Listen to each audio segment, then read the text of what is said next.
Bienvenue dans Amuser, le podcast qui parle d'art simplement. Je suis Julie Bonneau, je vis à Paris, j'aime l'art, la culture et les musées, et j'ai créé ce podcast pour partager cette passion. L'objectif d'Amuser, c'est de raconter l'art autrement, de raconter l'art de manière ludique et décalée, de ressentir l'art sans trop l'intellectualiser. Si comme moi vous aimez apprendre sans faire trop d'efforts, vous êtes au bon endroit. Un nouvel épisode d'Amuser est mis en ligne tous les lundis. Vous pouvez vous abonner à Amuser sur les plateformes iTunes, Spotify, SoundCloud, Stitcher et Podcast France. Vous avez le choix. Je serai ravie de recevoir vos commentaires et suggestions, voire vos 5 étoiles si ce podcast vous plaît. C'est le meilleur moyen d'encourager et de soutenir Amuser. Vous pouvez également me suivre sur les réseaux sociaux, sur Instagram et sur Twitter c'est le compte amuser_fr et sur Facebook et sur la chaîne YouTube sous le nom Amuser. On poursuit la mini-série sur les artistes femmes et féministes dans l'histoire de l'art. Je vais vous parler d'une artiste qui a œuvré au XVIIIe et XIXe siècle, puisqu'elle a vécu pile à cheval sur les deux siècles. Je tiens déjà à vous préciser que les femmes artistes, reconnues qui plus est, sont rares à cette époque. Je vous rappelle qu'une femme, au XVIIIe et XIXe siècle, ça reste à la maison, et oui. Aujourd'hui, je vous parle de la portraitiste Élisabeth Vigée-Lebrun. Mais qui est donc cette personne ?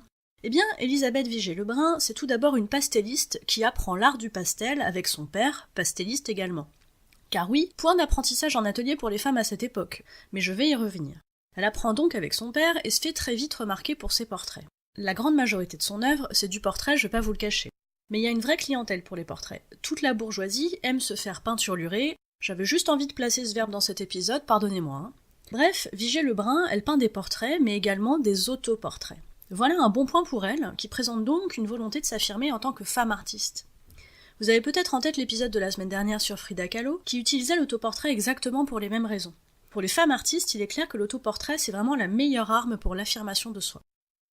Si je me retenais pas, je vous dirais que Vigée-Lebrun a manié avec brio le principe du réseautage, cher à notre XXIe siècle. Vigée-Lebrun a du talent, c'est clair, mais elle sait aussi faire parler d'elle, s'appuyer sur ses relations familiales pour se faire connaître, et créer un buzz en quelque sorte. Si bien qu'elle devient peintre de cour, et plus particulièrement peintre de Marie-Antoinette, qui en fait sa chouchoute. Et là, vous savez comme moi comment ça se passe, qu'on soit au XVIIIe ou au XXIe siècle, qu'on soit Élisabeth Vigée-Lebrun ou Nabila, oui je sais la passerelle est un peu osée, le buzz entraîne la notoriété et la célébrité. Grâce à la notoriété acquise auprès de Marie-Antoinette, Vigée-Lebrun va donc se mettre à fréquenter le gratin. Le problème c'est que 1789 approche à grands pas et qu'il ne fait pas bon avoir côtoyé les très riches à cette époque. Élisabeth doit donc s'enfuir. Mais grâce à son réseau et sa notoriété, son exil devient une sorte de tour d'Europe des cours. On l'emploie pour faire les portraits de cours européennes. Pas mal quand même le revirement de situation, hein. Vous pensez que c'est dû au hasard ou à la chance ? Moi pas. Je pense qu'il faut quand même avoir un peu de talent, de volonté et de malice pour arriver à retourner comme ça les circonstances en sa faveur. Faut quand même du courage pour quitter la France, sa fille sous le bras, en laissant son mari en France. Sa fille s'appelle Julie d'ailleurs, je vous le place au passage, je vais pas vous la faire à chaque fois, mais avouez que c'est quand même étonnant. Si cette private joke vous échappe, je vous renvoie à l'épisode 42 sur Berthe Morisot.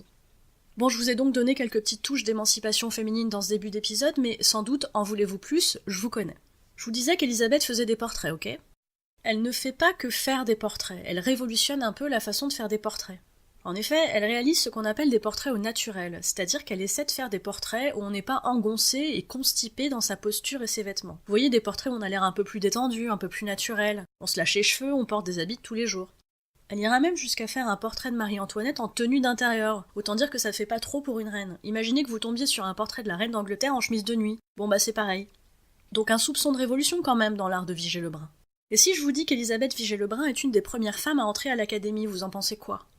Je vous disais tout à l'heure qu'à cette époque, les femmes ne pouvaient pas apprendre dans les ateliers. Et oui, ceux-ci sont fréquentés par des hommes, et on sait bien que les femmes sont pleines de vices et responsables de toutes les débauches de ce monde, donc on leur interdit l'accès aux ateliers, et donc, par conséquent, à l'apprentissage de l'art. Alors entrer à l'académie, comment vous dire ?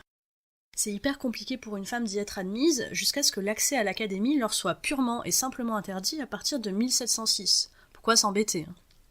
En 1770, finalement, on se décide à intégrer 4 femmes à l'académie. Pourquoi 4 ? Franchement, ne me demandez pas, j'en sais rien. Peut-être une sombre affaire de numérologie, allez savoir. Et bien du coup, Élisabeth candidate en 1783.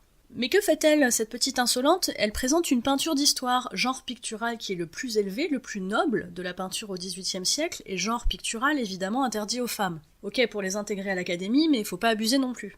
En toute logique, Élisabeth aurait dû présenter un portrait, ça c'est ok pour les femmes. Pour le directeur de l'académie, qui est déjà pas très chaud pour intégrer des femmes, c'est le prétexte parfait pour recaler Élisabeth.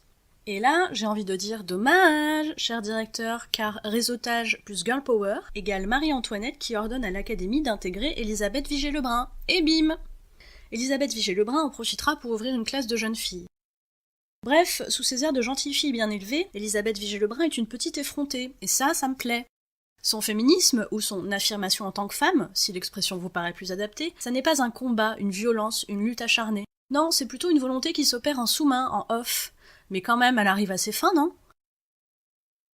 Vous trouverez dans les notes de cet épisode des références intéressantes en lien avec le sujet traité. N'hésitez pas à me faire part de vos commentaires sur Amusé. Si vous souhaitez encourager ou soutenir ce podcast, ou simplement dire que vous l'appréciez, n'hésitez pas à lui mettre une bonne note sur les plateformes d'écoute. Non seulement les bonnes notes ça fait plaisir et c'est encourageant, mais ça permet en plus de faire connaître Amusé. Merci à vous!